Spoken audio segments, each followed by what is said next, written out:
Hello friends, എല്ലാവർക്കും നമസ്കാരം. എല്ലാവർക്കും സുഖമാണെന്ന് കരുതുന്നു. അപ്പോൾ എല്ലായിടത്തും ഒരുവിധം ഉത്സവമൊക്കെ കഴിഞ്ഞ് വരികയാണ്. നമ്മളെ വീട്ടിൻ്റെ അടുത്തുള്ള ക്ഷേത്രത്തിലൊക്കെ ഉത്സവം കഴിഞ്ഞിട്ടുണ്ട്. ഈ വർഷം ഉത്സവത്തിൻ്റെ വീഡിയോകളൊന്നും എൻ്റെ യൂട്യൂബ് ചാനലിൽ ഞാൻ അപ്ലോഡ് ചെയ്തിട്ടില്ല. കഴിഞ്ഞ വർഷവും അങ്ങേ വർഷത്തെ വീഡിയോസുകളൊക്കെ ഞാൻ എൻ്റെ യൂട്യൂബ് ചാനലിൽ അപ്ലോഡ് ചെയ്തിട്ടുണ്ട്. അപ്പോൾ ഈ വർഷത്തെ ഒരു പഴുക്ക ഘോഷയാത്രയുടെ വീഡിയോ മാത്രമാണ് ഞാൻ അപ്ലോഡ് ചെയ്യാനായിട്ട് പോകുന്നത്. അപ്പോൾ എല്ലാവരും വീഡിയോ മുഴുവനായിട്ട് കാണണം. വീഡിയോ കണ്ടിട്ട് ഇഷ്ടമായിട്ടുള്ളത് തീർച്ചയായിട്ടും ലൈക്ക് ചെയ്യണം. ഇതായിട്ട് ആരെങ്കിലും എൻ്റെ യൂട്യൂബ് ചാനൽ വീഡിയോ കാണുന്നവരായിട്ടുണ്ടെങ്കിൽ തീർച്ചയായിട്ടും എൻ്റെ ചാനൽ കൂടി ഒന്ന് സബ്സ്ക്രൈബ് ചെയ്യണം. പിന്നെ വീഡിയോയ്ക്ക് കുറച്ച് സൗണ്ടും കാര്യങ്ങളൊക്കെ ഉണ്ടാവും. ഞാനിപ്പം റോഡ് സൈഡിൽ കരയിൽ നിന്നിട്ടാണ് വീഡിയോ എടുക്കുന്നത്.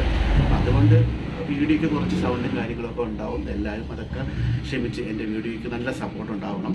അപ്പോൾ നമുക്ക് കൂടുതൽ താമസിക്കാതെ വീഡിയോയിലേക്ക് പോകാം.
ഗ്രൂപ്പിലോട്ട്